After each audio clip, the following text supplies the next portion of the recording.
Hello everyone, welcome back to my channel. In this video I will show you how you can add AI depth effect to your desktop wallpaper. Open your Microsoft Store and search for Lively Wallpaper app. Install this app and open it.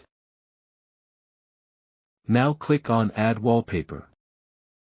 Next go to the Advanced option. Now choose any wallpaper from your PC. Let's download some additional files.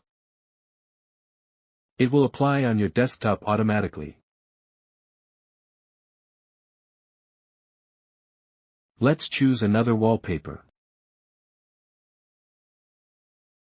Customize it to increase depth effect.